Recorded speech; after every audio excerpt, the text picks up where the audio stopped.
jaa ngeen jëf ci ànd bi ak télévision Futurs Médias xibaaru digg bëccëg bi ponk yi ci gën a fës projet de loi bi jëm nag ci coppi code électoral bi ak it xoolaat charte réew mi Abdoulaye Wilane mi ngi sàkku ci njiitu réew mi Macky Sall mu jiital ay waxtaan ngir moytu fitna moom porte-parole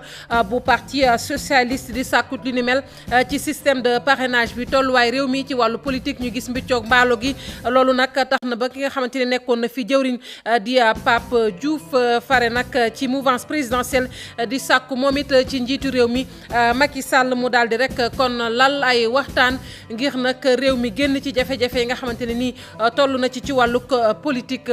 lenn nag moom ñu ngi koy ñaawlu muy nag camionneurs yi di dawalkatu camions yi gannaaw nag article boobu nga xamante ne duppee nañ ko règlement 14 bu UEMOA jëm nag ci xool tolluwaayu camions yi la ñuy yàpp maanaam ñu daal war koo peser fële ci Afrique pesage Sénégal ñu war ko faa peese loolu nag kon indi na coow lu rëy ci dawalkatu camions yi ndax ñoom ña ngay ŋàññi boobee règlement nee nañ ak lu mu ca mën a doon war nañu jiital waxtaan bëre bi jeex na naam diggante Balla Gaye 2 ak Gris Bordeaux waaye nag coow li jeexagul ñi nga xamante ne ay analyste la ñoom la ñu jàpp rek mooy faw clarification maanaam jël lañu soxla loolee faw mu amaat moomee nag di Gaynde Géejawaay ñu ne mën naa dékkuwaat Modou Lo bu jëmee nag ci Tigre de Fass moom mën naa tàllal loxo ñi nga xamante ni ñoom ñooy mbër yu ndaw yi mbokk yi ponk yaa ngi ni yaatal gi léegi-léegi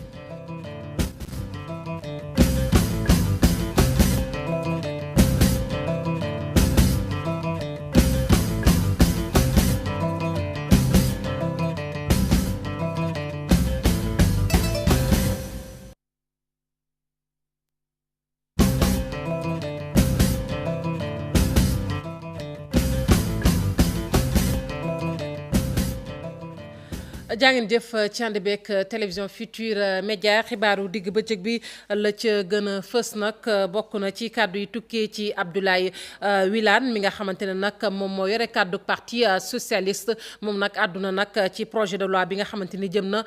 ci soppi code électoral bi naka noonu it ñu war a rek kon xoolaat charte réew mi moom mi ngi sàkku rek ci njiitu réew mi Macky Sall mu daal di nag jiital ay waxtaan ngir nag mën a moytandiku fitna moom parti socialiste ki yore kàddu gi ba tey di wax ne nag waxtaan woowu sax lay sàkku ñu daal di koy amal laata nag ñuy jëmmal loole nga xamante ne nii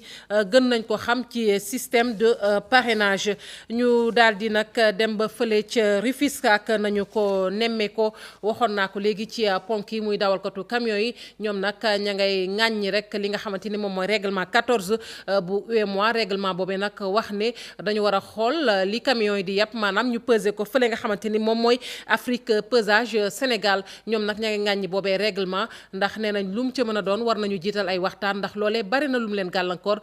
ci Rufisque nag amaloon nañ fa ndaje mu yaatu Ousseynou Thiam. naaw ba ñu dajaloo nag ci benn collectif ñi nga xam ne ni ñoom ñooy transporteuru camions yi nag di ñaawlu nag tarif yi ñu jàpp ne seer na lool ci lii di passage à l'essier nga xam ne nii Afrique pesage moom moo ko yoree ñoom nag jàpp nañ ne application lii di règlement 14 bu UEMOA nag du def rek lu dul na saxal lii di koom-koomu Sénégal waaye tamit yóbbu ci ndóol ñooñu di camionneurs yi lu ni mel nag moom moo tax ba ñu jël dogal banque seeni loxo. li ñu fi indi tey mooy jàllale sunu ñaxtu. sunu naqar ci loo xam ne dañu koo teg te mënatuñu koo xam ne nag am nga sa alal di chargé di opérateur di liggéey dem ba la nga xam ne dañ la koo teg te mënatoo sañ ngaa taxaw ñëwuñu fi nag ngir mouvement de grève ñëwuñu fi ngir toj ñëwuñu fi ngir yàq ñëwuñu fi ngir bloquer benn pomme bascule dañoo ñëw ngir sunu oto yi ñu moom te nga xam ne am nañ droit ak ñi ñu ko bokkal ci chargement yi ñu yor. te xam ne bu ñu jàllee ci pesage bi danañ fay loo xam ne nii manuwul moo nu fi tax a ñëw. ci kàddu yooyu camionneur xam ne dañoo mer ba futt nag nee nañ Sénégal rek moom mooy appliquer règlement 14 boobu ci juróom-ñetti dëkk yi nga xam ne nii ñoom ñoo composé lii di UEMOA. ñu ngi lancé un appel solennel à l'État du Sénégal pour ñu mën a ñëw toog ñu mën a discuter ci règlement 14 bi. bu ñu d'accordé mu jàll. kilo ceeb dana yokk diwlin dana yokk suukar dana yokk. ndax transport bokk na ciment dana yokk ndax transport bokk na ci li nga xam ne c'est un levier de développement économique. ñëwoon nag jàppale si yooyu camionneur syndicaliste bi di Alassane Ndoye jàpp ne ñoom seen xeex boobu lu légitime la. nit soo koy demal mu lay yónni da nga koy laaj lu mu mën ak lu mu mënul mais bu ñu demee ñoom li leen arrangé rek la ñuy wax du ñuy wax lu arrangé nit ñi loolu moo tax nag tey mënatuñoo dem ñu taxaw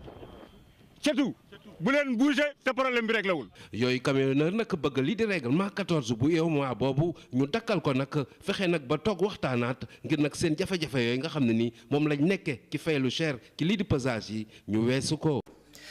projet de loi bi jëm nag ci soppi code électoral bi xoolaat charte réew mi Abdoulaye Wilane nag mi ngi sàkku ci njiiti réew mi Macky Sall mu jiital ay waxtaan laata nag ñuy jëmmal loole ndax mën a moytandiku fitna moom ki yore kaddu parti socialiste mu teg ci ni waxtaan woowu tamit war nañ ko amal rek laata ñuy def loolee nga xamante ni moom mooy système de parrainage kaddu yi nag mi ngi ko yëkkati moom Abdoulaye Wilane ak suñuy naataango yu AZ Actu ñu teewlu ko. moom ji nga xam ne ñu ngi waaj a dem assemblée pour soppar ñi ci càkkutiifu gouvernement bi constitution bi ak code électoral bi fexe ba conditions yi daan tax candidat indépendant recevable yem maintenant ak conditions yi nga xam ne ni mooy tax candidature bu parti politique ou coalition de parti tabb ñi yem waay maa ngi ñaan Sénégal bii nga xam ne ca jamonoy Senghor Abdou Diouf Abdoulaye Wade ba fa tey kenn ku ne ak lam mënoon a ne ci jamonoom ñu ne Sénégal réewu dialogue la te saa suñu dialoguee rek àgg nañ foo xam ne nii Sénégal dafay siggi ñu ngi ñaan président di ko yelwaan na sax ci sàkku jàmmam ci sàkku diisoo sottante xalaat ñi laante biir fàttaliku ne Serigne Cheikh Ahmad Tidiane Sy Al Maktoum ma ca Barzak di ko jooytu noppeeguñu neewoon na Sénégal dëgmal na loo xam ne faaw ñu sangu ko ci laante biir ak maslaa suñu ko sangul ci laante biir ak maslaa daañu ko sang ci deret waaye ñi nga xam ne ñu ngi ne ngéej am lu leen layloo pour ñu am 23 juin pëccixoo su amee ba bal perdu mbala nit loru ca tañ mën koo moytu te dañ koy moytu du lenn lu may dialogue pourquoi mënuñoo fexe ba kilifa diine kilifa aada ak nit ñu maandu ñu ñëpp wekk sóob seen loxo ci waxtaan woo xam ne nii diiru benn semaine ñaari semaine gën ngaa sori weer dinañu mën a mànkoo ci li mën a ne déggoo ci li mënta ne li ñuy bàyyi tekk fële ñu soppar ñi parité bi fexe xam nees koy defee ñan ñooy bokk ci commission bi ñan ñooy wàññi su fekkee te nee nañ matul bala am na lu ci manqué naka nga koy dabaatale wala suñ la daanee naka ngay defee d'appel loolu mën nañ ko daggoo. kii itam sàkku lay dal rek ci langue politique gi nekkoon na fi jëwrin muy Pape Diouf jiite it parti bu fare kon ci nguur gi muy mouvement démocratique section ca Bambey amaloon nañ fa ndaje mu yaatu moom moomee nag di Pape Diouf mi ngi sàkku rek ci ki nga xamante ni moom mooy Macky Sall mu daal di nag ànd akub dalal langue politique bi waxtaan ak ñoom ndax fitna lay bañ bu ñu fàttalikoo sax la nga xamante ne xawoon na ca jamonoy Abdoulaye Wade ñu teewlu Babacar Diouf lañ ci àndal ak bokk gi ñu bokk ci mouvance présidentielle teewut ñu duut baaraam fi nga xam ne moom mooy métti ci réew mi Pape Diouf ak ay farandoom ñoom nee nañ fi mu nekk ni situation bi doy na waar trop ci Sénégal. il faut muy waxtaan parce que tëjal fii tijjil fii dóoral fii saaga loolu du réglé problème bu Sénégal te réew mi waxoon du réew mi waaye àdduna ci bopp jaxasoo ba xam nit ñi war nañoo dalal seen xol nit ñi war nañoo ànd ak dal. kenn du mën a régler problème ci dóorante ak saagaante ak tëjëka tijji yàgg naa koy wax nag commencé wu ma ko tey président Wade 2007 la xaw bi ma recevoir ci temps boobu coow li bari dama ko ne président Sénégal mënoo ko ne di ko liggéey li nga yéene nga def ko te jàmmoo la am nit ñi waxal na ko position déglu ko gis nga la ca toog loolu laay waxaat tey nag président Macky Sall que nañu teg coow yi ci bari ci suuf ñu waxtaan suñu anti Sénégal. assemblée générale bi nga xam ne ñi nga xam ne ñoo nekk ci commune bi ñoo ko doon amal woon nañ kii fi nekkoon jëwriñ bi yore lépp lu jëm ci wàllu ndox mu xoolaat bu baax natt diggante bi nga xam ne moom la ànd ak président Macky Sall ak léegi li ma ko jural. ànd bu nekk dafay laaj léeg-léeg nga taxaw seet fi ngeen jaar parce que juróom-benn at a ngi nii ñu ne ci coalition Benno Bokk Yaakaar laaj na mu taxaw bala dara jotaat présidentielle bi ñëw wala élection locale bi ñëw mu seet ànd boobu. lan moo ci rëpp lan moo ci baax ñu seet ko defee mu gën a dëgëral parce que nit ñi tant que ñu ngi ànd te du ñu waxante seen biir waxante rëq-rëq yi am yaakaar naa ne ànd boobu mën a ma firndeel fii rek ku nekk am na naqari téeku ëllëg si biir monsieur Badiane te loolu ko seetaan léegi la ñu koy wax il faut nu waxante seet li nga xam ne taxaw ñu dindi ko li jub ñu dëgëral ko ko defee ànd mën a nekk ànd ak gor ak ànd bilan boobu sax ñoom nee nañ dinañ ko tàmbali ci fan yu néew bu ñu commencé defar li nga xamante ni moom mooy kuréelu seen parti bii nga xam ne taxawal nañ ko ci biir Sénégal. ca Daara mouvement bu bees nag judd na fa dem lañu ko duppee ñu ne nag lañ ca jublu rek mooy fexe nag ba Jolof gën a suqaliku Idrissa Samb mi nga xamante ni nag moom mooy coordonnateur ba fas na yéen rek samp ndëndëm ci woteeg gox-goxaan yi di ñëw ngir nag Daara ni ñu ko waxee rek am xar kanam bu mucc ayib ñu teewlu ko moom Idrissa Samb ci micro Modou Mbaye. maa ngi naan waa Jolof li may ñaan moo ñu ne li waaj a waxoon ne góor gi yéex nañ cee jot ñi de yéex nañoo jot ci ñoom looloo tax ñi créé suñu mouvement le Jolof en marche mi nga xamante ne incha allah bëgg na bokk ci ñi nga xamante ni ëllëg dina bokk ci ñiy décider ci dëkk bi di wax di nas ak a nocci ndax ku ne xam na ne dëkk bi li fi dox barewul kon nag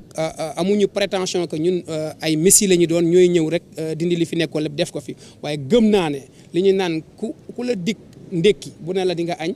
war nga koo gëm ñun li ñu am a kës néew nee naa ne amuñuy milliards amuñuy millions waaye mille yi ñu am a kës néew ñi ngi koy bokk ak ay doomu Jolof te ñi ma wër ñëpp loolu moo leen animé loolu moo tax bi ñu toogee xalaat xam ne foo fekkee kuy yàq waxoo ca da ngaa bokk ca ñuy yàq loolu tax ñi créé suñu mouvement bi tudd dem bokk ci ñi nga war a xamante ni ëllëg xar-xanamu Daara bii nga xamante ni wax dëgg yàlla fu waaye toll di ko ñaawlu ci domaine yëpp ñi ñëw defaraat ko ba mu gën a jekk-jekkal ba nekk jànq boo xamante ni comme ni ma ko waxee ñëpp a ngi daw wutal si ko moo xam jànq boo xam ñun ñoo koy épouser defar ko ba mu rafetal. ñu dem ba commune bu Diana nag ma nga nekk ca diwaanu Ndar Géej foofe nag ñu gis ni daal njàng ma nga fay sooxe li ko waral ñu ne njàngum gone yu jigéen ñi sax mooy gën a jànkonteel ay jafe-jafe ndax bari na ci ay gone yoo xamante ne nii ñoom dañuy teel a bàyyi école boo demee fa ñu naan Ngourane 1 ak Ngourane 2 xale yu jigéen ñi nag ñoom ay kilomètres yu baree bari la ñuy dox ngir wutali nag benn collège ba nga xamante ne moom moo nekk ca diwaan ba loolee yépp nag lañ bëgg mu dakk moo waral nag ndaw ña taxaw ngir xeex ko fa dañ ci ànd ak Ousseynou Diop Habib Seck. Ngourane 1 ak Ngourane 2 dëkk la yu nekk ci commune bu Diama ci région bu Saint-Louis fii nag askan wi nga xamante ni ñoo fi yeewoo nee nañu lu jëm ci wàllu njàng mi dafa taggatémbe ndaxte lu ci bare élèves yi rawatina ci jigéen ñi bu ñu jàngee ba dem ci wàllu CM bi dañuy bàyyi tax nag ñuy ñaan wàllu ñii di état bi. le problème par exemple du mariage précoce dañuy gis ay xale yu jigéen yoo xamante ne dañuy teel a bàyyi jàng ngir dugg ci affaire mariage te loolu c'est un problème boo xamante ni association tey des jeunes de Ngad daf koy déplorer. donc ci loolu la ñuy lancer benn appel à toute la jeunesse du village à toute la jeunesse bi nga xamante ni ñu ngi jóge fii di dem feneen di wut liggéey teel a bàyyi jàng ñu ngi leen di conseiller pour ñuy des ci jàng bi. directeur école bu Ngad nekk ci commune bu Diama xamle ni fii téeméer ak ñeent fukk ak juróom-ñett ci ay élèves ñu ngi fi waaye nag xale yi bu ñu demee ci CM bi ñu ciy bare dañuy bàyyi njàng mi ndaxte sore bi nga xamante ni l'école bi sore na ko. seen parents yi dañoo amul moyen te itamit boo xoolee CM bi daf leen xaw a sore des fois dañuy def 3 kilomètres à l'aller et 3 kilomètres au retour mu nekk 6 kilomètres yoo xamante ni dañ koy dox di dem finalement bu ñu ñëwee du ñu mën a tal njàng mi ñu bëri des fois du ñu am moyen ba finalement dañuy décourager ba tax ñoom ñuy bàyyi njàng mi daal. beneen jafe-jafe waa Ngad di ko dund jëm ci wàllu yoon bi ak li nga xamante ni moo jëm ci wàllu tali bi. ku ne xam na ni fii dafa am distance bu xaw a sori tuuti fii ak lycée ak collège Makadiama ku nekk xam na ni élève bu amul courant du mën a jàng donc si loolu la ñuy profiter di wax état bi surtout le président de la République pour mu jàppale ñu ci loolu noonu. ci Ngourane 1 Ngourane 2 ñii la xale yi doon amalee seen ay journée culturelle élèves yi wane seen i mënin jëm ci wàllu taarix fii nag xale yi ñu ngi ñaan ñu gën leen a jàppale ngir njàng mi mën a jëm ci kanam. ñu yegg ba université Alioune Diop bu Bambey étudiant bu ne ak sànkeem bu ñu nàndal fexe nañu nag ba ñu amal ko ca daara jooje loole nag ci ndimbalug programme bi nga xamante ni nii moom mooy xeex sibbiru lu toll ci 5 junni ci sànke jagleel na ko daara jooje professeur Lamine Gueye directeur ba rafetlu na ko bu baax a baax ñu teewlu ay kàddoom ci micro Mohamed Diop. bu ñu joxee 5 junni moustiquaire ça veut dire que personnel bu nekk am nga fi mu ne moustiquaire pour moytu feebar bu bon boobu ñuy wax sibbiru leneen li mooy boo ñëwee université étudiants yi surtout ngay permettre ñu am seen moustiquaire te loolu dafa am solo parce que étudiants yi ndaw lañ te ndaw moo yor réew surtout ndaw boo xam ne dafa décider former wu am xam-xam pour contribuer ci développement réew mi dañu war di aar seen wér-gu-yaram loolu directeur du CROUS bii taxaw ci loolu lay liggéey ndax moo yor œuvre sociale ñun ñi ñëpp ñoo ci war a liggéey mais aussi dañuy wax ne étudiant ci ndaw ñi gën a góorgóorlu ba la bokk parce que boo jëlee téeméeri élèves yu nekk terminal fanweer ak juróom ñooy am baccalauréat kon nag ñi fexe ba am baccalauréat ba dugg fii ndaw ñu jara encadré la ndaw ñu jara kañ lañ ndaw ñu jara jàppale lañ jox leen moustiquaire nag jàppale ba gën la parce que ñaanuñu ko yàlla mais étudiant bu préparer sa examen wala nga préparer say devoir ci guddi ga sibbiru jàpp la xam nañ ne bu moytuwul doo réussir devoir boobu. ñu àddu ci leneen muy nag li ñu seetlu ci Sénégal at bu ne ñu ne nag ji dencante gi daal bari na ñuy tàggoo boo koy xool at mu ne kenn mënu koo sax xayma ndax ñetti sëy yoo jël ñaar yi kon daal dinañuy mujj ci tàggoo loolee nag le rassemblement islamique bu Sénégal bëgg a xeex moo waral nag ñu amal ab ndaje ci wàllu woowee benn ponk nag jàpp nañ ni bokk na ci li ko sabab lu ca mel ne mooy gi ñuy nemmeeku dañ ci ànd ak Cheikh Diop Diafara Ba. at bu jot fii ci réew bu Sénégal ñu nemmeeku sëy yu tas yi day gën a bari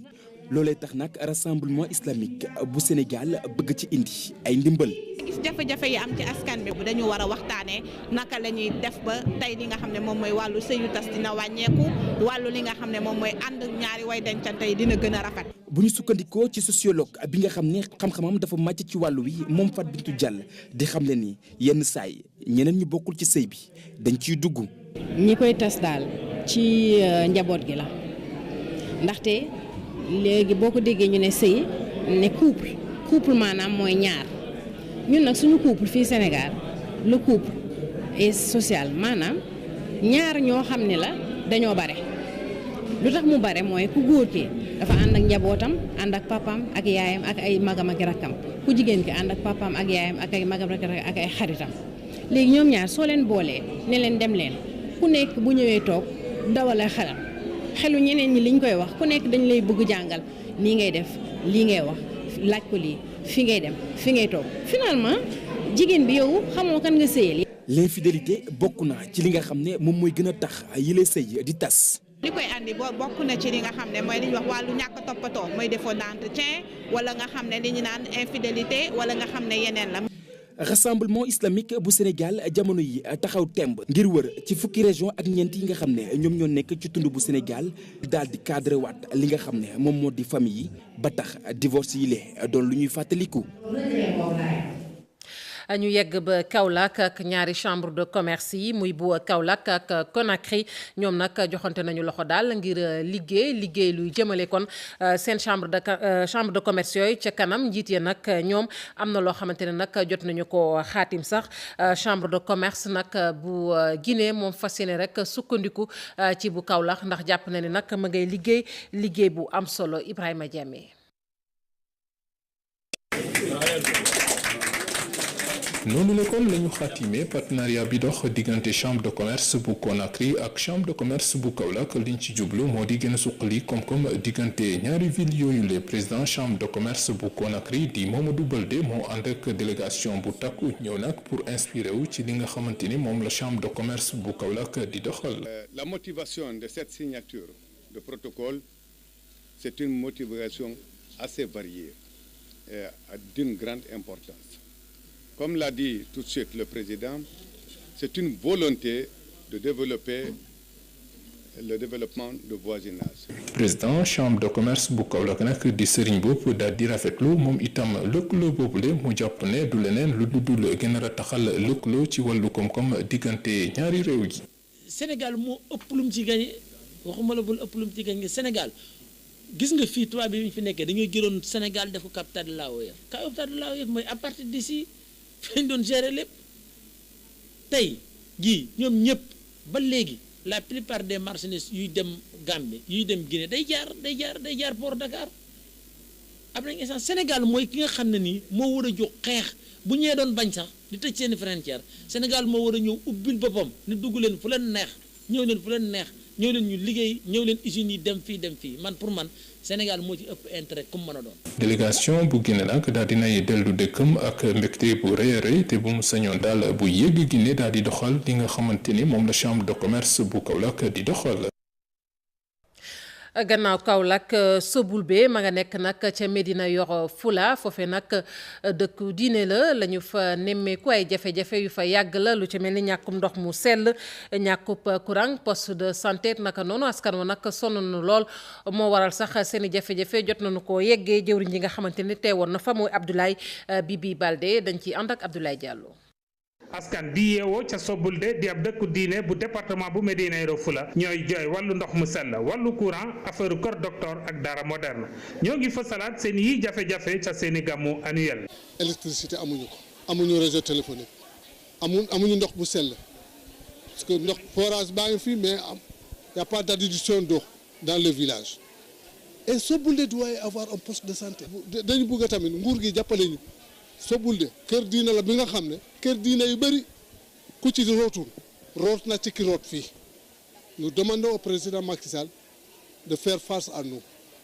boobu xew-xew diine bi dalal ay jullit yi bàyyi ko fu ne ci réew mi ak ci réew yi ñu dendal moo dalal it Abdoulaye Bibi Baldé di jëwriñ ji ñu denk wàllu information communication ak économie numérique te mu teewaloon fa nguurum Sénégal noonee la fa ñaax mboolem njiitu diine yu bët saalum réew mi ndax ñu bàyyi xel bu baax a baax ci yeneen façon l'islam yi ñuy indil te mu uute ak l'islam bi ñu xam.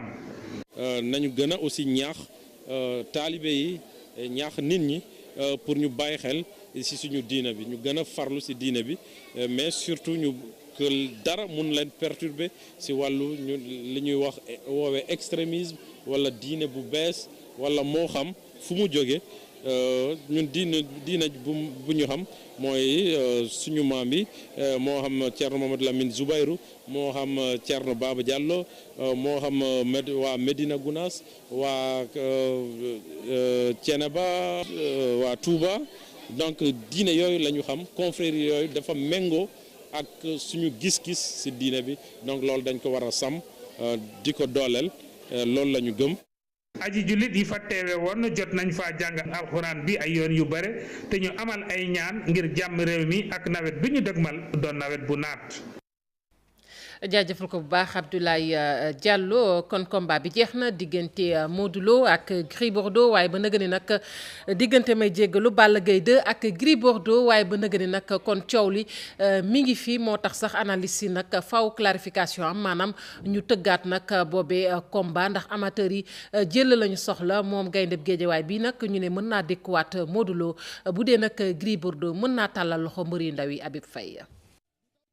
askan wi di wéy di waxtaane làmb ji Balla Gaye 2 ak Gris Bordeaux boobu de làmb de naam guddoon na trop la ko waral bokk na ci pexe ya ñaari mbër yi laloon ñoom ñi nga xam ne ci ab jël la ñu jóge muy Balla Gaye muy Gris Bordeaux kenn bëggu ci woon ñàkk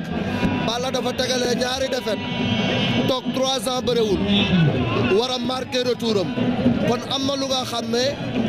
du ko def ci biir làmb ji. ay combat Balla Gaye 2 du yàgg mais démb dafa daje woon ak mbër moo xam ne muy Gris Bordeaux waa Fass yan ko mbër moo xam ne sur le plan physique li mu andi démb dafa jaaxal waa Sénégal. ña naan Balla Gaye 2 jamono ji nekkut ci forme ña xarañ ci làmb ne déedéet waaye la ñuy bëgg moo di ñu gën a leeral bi lay làmb. xool Balla Gaye bi bëre contre Eumeu Sène ak Balla Gaye bi bëre contre Bombardier boo la xoolee seen ñaari photo nga xam ne changé na bu baax a baax sur le plan morphologique sur le plan physique te mbër moo xam ne su nekkee il ne tenait pas physiquement du bëre 40 minutes. waaw la clarification war na mën a am parce que démb on est resté sur notre faim dans les 15 dernières minutes Balla dafa réservé wu. beneen combat doomu Double Less bi ñoom ñi bii lañ ci bëgg. Balla Gaye Modou Lo loolu combat la Gris Bordeaux Boy Niang combat la donc combat yi bëri na en tout cas. combat revanche Modou Lo je pense que dafa jot sénégalais yi ñoo ko soxla amateurs yi soxla ko Modou Lo nag am na fu mu teg botam mais yaakaar naa seen revanche dafa jot kii di Gris Bordeaux yaakaar naa nouvelle génération bi tam waru leen bañ kii di Ama Baldé je pense que un Gris Bordeaux Ama Baldé combat bu neex la un Gris Bordeaux Boy Niang 2 combat bu neex la. Balla Gaye 2 ak Gris Bordeaux gannaaw ba ñu jàmmaarloowee ba noppi ku ci ne ci ñoom war nga ibbi say bunt ngir tàllal loxo ndaw ñiy yegsi ngir ñu mën a laale waaye ku nekk ci ñoom leader nga ca fa nga ne. gannaaw lamb ñu àddu ci football ak ay portier di ay gardien de but yoo xamante ne nii ñoom jot nañu leen tàggat seen lim nag toll na ci téeméeri portier yoo xamante ne kon tàggat nañu leen loolee ci ndimbaluk ab gardien international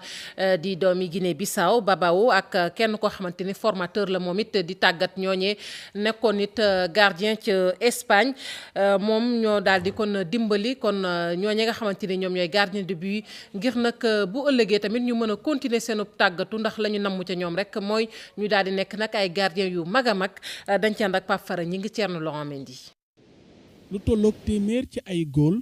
ci place bu BCEAO gannaaw ba nga xam ne nag def nañu lii di échauffement yi ñu jàll nag ci li nga xam ne moo nekk entraînement yi dëgg. Bissau bii di Babao ànd ak José Segura nekk koo xam ne day jàngal góol naka noonu doon góolu ci équipe nationale bu Espagne. di tàggat ñi nga xam ne ñoo nekk ndaw yi. booy li ñu mën a jàng du ma ni bari na mais différence bu ñu dee xool ñuy góolu fii ci Afrique ak ñuy góolu Europe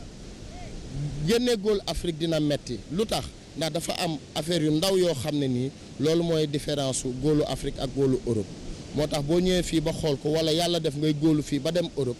ña nekk Europe lañ lay jàngal lu njëkk loolu lay doon. yow boo xoolee ba xalaataat di nga ni ñi wax nañu dëgg lii moo taxoon ma doon def erreur yu bari lii moo taxoon mënu ma woon yegg ci lii moo taxoon lii te maa yegg donc loolu bu yàlla defee erreur yooyu nga xam ko di bañ a def erreur yu bari donc loolu mën na la jàppale. tàggatu bi nag ñëw ci waxtoom loolu di kàddu yi Kaana Fall nga xam ne ay at mu ngi nii yor centre de formation buy jàngal xale yu góor. préparation bi lii dafa baax Sénégal quoi par des fois tubaab yi ñëw fii invité gardien yi. xool suñu góor yi fu ñu toll ak fu ñu toll quoi parce que bon comme man formateur de gardien de but là bon Sénégal maa fi njëkk ubbi centre de formation su amee genre stage yu mel nii damay jéem a indi sama boy yi après ma isolé wu ñu xool thème tubaab bi ak suñu thème ñun différence bi lan la. parce que ak préparateur physique bi donc mu ngi ñu doon aidé di defar suñu xol ak assise nooy taxawee donc boo amee un contre un ñu ngi ko doon def léegi donc am na solo trop franchement. ak commencement bi moom ñu kontaan na ci. mais travail bi moom baax na. stage bi nag dina mën a tax ñu ràññee ci yenn yi gone bu ko defee seen gént ñu mun ko yeggale ci Europe maanaam góolu fa. dinañ ci détecter ay gars mais nag du man maay kii jël mooy José moo ñëw pour xool leen ku mu ci gis ba mu doy ko rek man dina ma doy. ñaar jàpp ñetti fan ndaw yi nag dinañ leen tàggat bu baax a baax ci technique yoo xam ne yu bees la ñuy entraîner ci diwaanu Europe. bu ko defee ñu gën a mën a yokk seen xam-xam yokk tamit seen xarañte. sant ko gërëm ko Pape Fara ñi ngi yéen it sant nañu leen gërëm leen rédaction bi dig na leen daje ci yeneen jotaay xibaar ñi leen di ñaanal kenn daluk jàmm te di ko sàkku ci yéen.